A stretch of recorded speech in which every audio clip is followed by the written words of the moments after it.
ವಿಶ್ವನ ಜಗತ್ತಿಗೆ ಮತ್ತೆ ಎಂಟ್ರಿ ಜಾನು. ಇದು ಧಾರಾವಾಹಿಯ ವಿಷಯ, ಯಾರು ಕೂಡ ಸೀರಿಯಸ್ ಆಗಿದೆ ಕೊಲ್ಬೇಡಿ. ಓಕೆ, ಎಲ್ಲರಿಗೂ ಪಟು ಕನ್ನಡ ಟಿವಿ ಯೂಟ್ಯೂಬ್ ಚಾನಲ್ಗೆ ಸ್ವಾಗತ ಅಂತ ಹೇಳ್ತಾ ಬಿಟ್ಟು ಶುರು ಮಾಡೋಕ್ಕಿಂತ ಮೊದಲು ಯಾರೆಲ್ಲ ನಮ್ಮ ಯೂಟ್ಯೂಬ್ ಚಾನಲ್ ಮೊದಲು ನೋಡ್ತಿದ್ರಿ ಅವರೆಲ್ಲ ಸಬ್ಸ್ಕ್ರೈಬ್ ಮಾಡ್ಕೊಳ್ಳಿ, ಮತ್ತಲ್ಲೇ ಪಕ್ಕದಲ್ಲಿರೋ ಬೆಲ್ಲೈಕನ್ ಪ್ರೆಸ್ ಮಾಡಿ. ಲಕ್ಷ್ಮೀ ನಿವಾಸದಲ್ಲಿ ಜಾನು ಆಗಮನವಾಗಿದ್ದು ನರಸಿಂಹ ಆಕೆಯನ್ನು ಮನೆಗೆ ಕರೆದುಕೊಂಡು ಹೋಗಿದ್ದಾರೆ.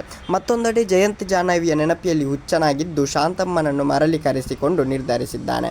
ಲಕ್ಷ್ಮೀ ನಿವಾಸ ಚಿನ್ನುಮರಿ ಜಾಹ್ನವಿ ಕೊನೆಗೆ ವಿಶ್ವನ ಜಗತ್ತಿಗೆ ಎಂಟ್ರಿ ಕೊಟ್ಟಿದ್ದಾಳೆ. ಮನೆಗೆ ಬರುತ್ತಲೇ ಪತ್ನಿ ಲಲಿತಾ ಮುಂದೆ ರಸ್ತೆಯಲ್ಲಿ ತನ್ನ ಪ್ರಾಣವನ್ನು ಉಳಿಸಿದ ಜಾನು ಬಗ್ಗೆ ಹೇಳಿದ್ದಾನೆ. ಆ ಹುಡುಗಿ ದೇವರಂತೆ ಎಂದು ನನ್ನ ಪ್ರಾಣ ಕಾಪಾಡಿದ್ದಾಳೆ. ಆಕೆಗೆ ಅಪ್ಪ ಅಮ್ಮ ಯಾರೂ ಇಲ್ಲ, ಹಾಗಾಗಿ ಇಲ್ಲಿಗೆ ಆಕೆಯನ್ನು ಕರೆದುಕೊಂಡು ಬಂದಿದ್ದೇನೆ ಎಂದು ನರಸಿಂಹ ಪತ್ನಿಗೆ ಹೇಳಿದ್ದಾನೆ. ಯಾರು ಎತ್ತ ಮಗಳು ಏನೋ, ನನ್ನ ಮಾಂಗಲ್ಯವನ್ನು ಕಾಪಾಡಿದ್ದಾಳೆ. ಲೇಬರ್ ಕ್ವಾರ್ಟರ್ಸ್ನಲ್ಲಿ ಆ ಹುಡುಗಿಯನ್ನು ಭೇಟಿಯಾಗಿ ಮಾತನಾಡುತ್ತೇನೆ ಎಂದು ಲಲಿತಾ ಹೇಳಿದ್ದಾಳೆ.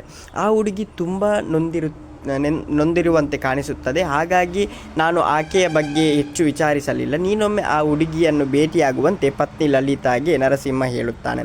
ನರಸಿಂಹ ಹೇಳಿದಂತೆ ಲಲಿತಾ ಔಟ್ ಹೌಸ್ ತೆರಳಿ ಜಾಹ್ನವಿಯನ್ನು ಭೇಟಿಯಾಗಲು ಹೊರಟಿದ್ದಳು. ಈ ವೇಳೆ ಎದುರಾದ ವಿಶ್ವ, ನನಗೆ ಹಸಿವು ಆಗಿದೆ, ಬೇಕಿದ್ದರೆ ಫೋನ್ ಮಾಡಿ ಕಾರ್ಮಿಕರನ್ನು ಮನೆಗೆ ಬರುವಂತೆ ಹೇಳು, ಮೊದಲು ನನಗೆ ಊಟ ಬಡಿಸು ಎಂದು ವಿಶ್ವ ಹೇಳಿದ್ದಾನೆ.